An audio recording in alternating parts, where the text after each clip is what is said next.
वो फिर से नहीं, निशांत जो है स्वीकार करेंगे और ये संजीव जी, पब्लिक को भी बताएंगे जी।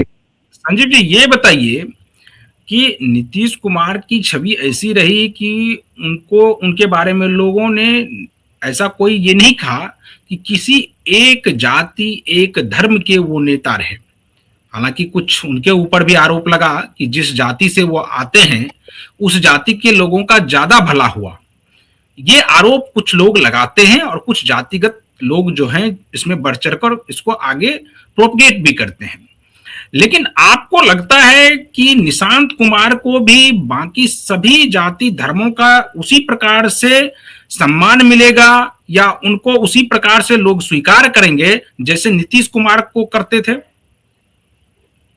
देखिए, मैं कुछ इस पे कहना चाहता हूँ। जो आरोप लगे नीतीश जी पर कि उनके राज में एक खास समाज को फायदा हुआ, मुझे लगता है जिस समाज की बात लोग करते हैं उनके बारे में, उस समाज के डायनामिक्स के बारे में उनको जानकारी नहीं है।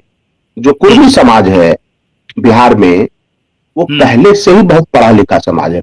मतलब ओबीसी कास्ट में सबसे ज्यादा पढ़ा लिखा कुर्मी समाज ही पहले से था। अब मैं उदाहरण देता हूं, आरसीपी सिंह जो आईएएस अधिकारी बने थे, उस समय ओबीसी रिजर्वेशन भी नहीं था।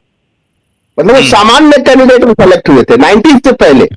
यहां तक कि मनीष कुमार वर्मा भी 90 से पहले शायद सेलेक्ट हुए होंगे, क्योंकि उनकी भी उम्र ठीक ठाक है। तो मैंने एक उदाहरण दिया, ऐसे बहुत सारे उदाहरण। तो कहा भी जाता है कि बहुत सारे लोग यहां तक कहते हैं कि जो कुर्मी समाज है वो पिछड़ी जातियों का भूमिहार है, भूमिहार समाज। आप देखिएगा बिहार में ये चर्चा रहती है, क्योंकि पढ़ाई लिखाई और सबसे बड़ी बात है बेटियों को भी पढ़ाने लिखाने में कुर्मी समाज आगे रहा है। तो अब जो समाज पढ़ने लिखने में आगे रहा है, अगर उसको थोड़ा रिजर्वेशन का थोड़ा सा भी पुश मिल जाता है तो वो समाज और बेहतर कर सकता है। और आप देखिए इस समाज में ज्यादातर आप देखेंगे कि नीतीश जी सफल कैसे हुए, उसमें कुर्मी समाज का भी योगदान है। पूछिए कैसे? कि कुर्मी समाज ज्यादा वोकल होकर कभी सड़क पर नहीं आया, कभी लठबाजी नहीं की, कभी ताकत नहीं दिखाया कहीं पब्लिकली, अंदर अंदर जो भी हो। लेकिन लालू जी पर यही आरोप लग गया, यही अखिलेश जी पर लग गया कि इनके समर्थक हुड़दंग करते हैं। लेकिन क्या नीतीश जी के समर्थकों ने कभी हुड़दंग किया? नहीं किया, नहीं किया।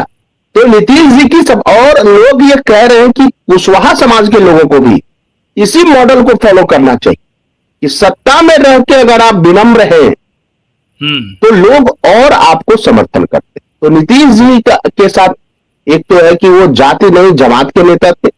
दूसरी बात है कि गांधी, लोहिया और कर्पूरी जी को लेकर चलते थे। तीसरी बात, किसी के खिलाफ जल्दी वो बोलते ही नहीं थे। अगर हाँ करना होगा तो वो करेंगे खिलाफ, ये हम नहीं करे, ललन सिंह कहते थे। लेकिन वो बोलेंगे नहीं, बोलेंगे नहीं। चुप चुप रहते हैं तो किसी के पेट में दर्द नहीं, चुप रहते हैं तो सबको लगता है सही है, ऑल इज वेल। तो ये चीज निश्चित रूप से है कि जनता दल यूनाइटेड का एक नया अध्याय 3 मई से शुरू होगा। और आज आप देखिए सम्राट चौधरी ने जो फ्लोर टेस्ट पास किया ध्वनि मत से, उसके बाद उन्होंने 2-3 बड़े अहम बयान दिए। प्रवीण, उन्होंने बीजेपी का मुख्यमंत्री रहने के बाद भी ये फिर से एश्योर्ड किया कि 3C पर कोई समझौता नहीं होगा, क्राइम, करप्शन और कम्युनिज्म। सोचिए, बीजेपी का मुख्यमंत्री बोल रहा है कि कम्युनिज्म पर कोई समझौता नहीं होगा। मैं ये नहीं कह रहा हूं, कम्युनिज्म दोनों साइड से है और ये आज से नहीं है। ये बिफोर फ्रीडम जो पाकिस्तान बना वो इसी आइडियोलॉजी पर था कि Hindu and Muslim can not survive together.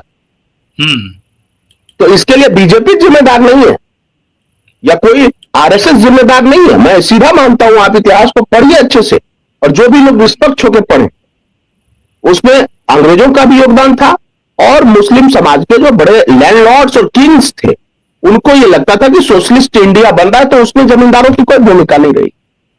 इसलिए, लेकिन इसलिए महत्वपूर्ण है कि यह आरोप बीजेपी पर बार बार लगता है कि नीतीश जी की नीति को पलट देंगे, लेकिन सम्राट चौधरी ने कहा कि वो 3C पर समझौता नहीं करेंगे। और दूसरी बात उन्होंने कही जी, नहीं, दूसरी बात जो उन्होंने कही जी जी आप पहले कंप्लीट कर लीजिए।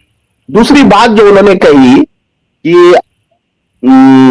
रोहिणी आचार्य जी का बिना नाम लिए, क्योंकि बार बार इनको तेजस्वी के तरफ से आरजेडी के कुछ नेता बार बार तरह तरह के आरोप लगाते रहे सम्राट चौधरी पर।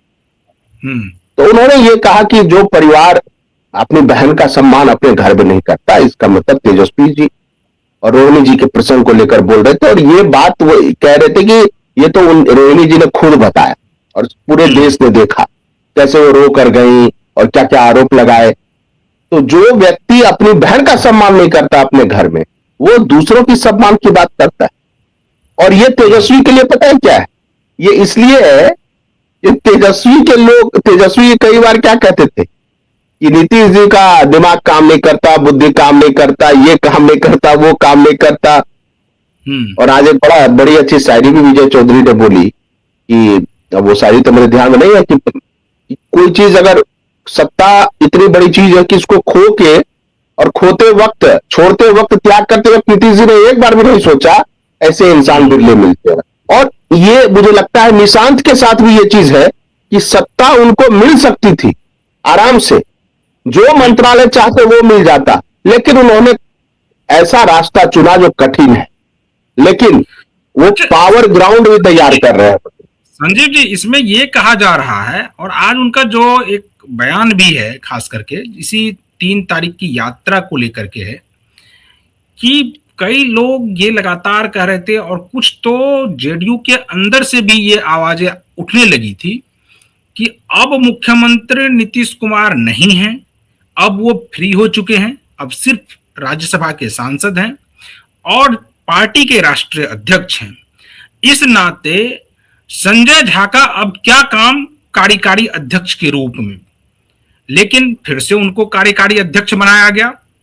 और निशांत कुमार ने भी कहा कि इसको, ये जो यात्रा निकाली जा रही है, इसको संजय अंकल देख रहे हैं, यानी संजय झा के बारे में उन्होंने कहा कि संजय अंकल देख रहे हैं। आपको क्या लगता है कि अभी भी नीतीश कुमार का भरोसा पूरी तरह से संजय झा के ऊपर है और लोग कितना भी विरोध करें, जो फैसला नीतीश कुमार कर लेते हैं उससे वो पीछे नहीं हटते हैं? देखिए, मैंने बोला कि अगर दूसरी पार्टियों में आप देखें, वहां लीडरशिप में अगर जनरेशनल चेंज आता है, यानी पीढ़ी बदलती है, तो सारे पुराने नेताओं को साइडलाइन कर दिया जाता है। और लेकिन नीतीश जी ने इसका दुष्प्रभाव देखा है, कैसे कांग्रेस कमजोर हो गई, कैसे आरजेडी कमजोर हो गई। इसलिए उनको लगता है कि 2 बड़े नेताओं को तो उन्होंने बिहार में उप मुख्यमंत्री बना दिया, बुजुर्ग नेताओं को, विजेंद्र बाबू और विजय बाबू, युवा मुख्यमंत्री बना दिया, कुछ समाज का बना दिया मुख्यमंत्री, और केंद्र में ललन सिंह को सेट कर दिया, रामनाथ ठाकुर को सेट कर दिया। आप देखिए, तो बचे कौन? संजय झा जी, उनको संगठन दे दिया। और उनको भी एक एहसास दिया जा रहा है, संजय झा को भी, कि आपको भी हम साइडलाइन नहीं करने वाले हैं, आप निशांत के साथ रहिए और काम करिए। इसका मतलब यह है कि जो भी परिवर्तन होगा, ये नीतीश जी की आदत है, वो रिवॉल्यूशनरी चेंज नहीं करते, वो ग्रेजुअली चेंज करते, धीरे धीरे बदलाव। और वो निशांत पर भी छोड़ेंगे कि उनको कौन सी टीम लेनी है, अपनी बनानी है, लेकिन फिलहाल जिसके पास अनुभव है उसका लाभ उठा रहे हैं। और देखिए, आरोप तो किसी पर लग सकते हैं, आरोप तो जगदा बाबू आरोप से नहीं बचे, जबकि उन्होंने 1 पैसे का कुछ गड़बड़ नहीं किया है, बहुत ईमानदार आदमी है।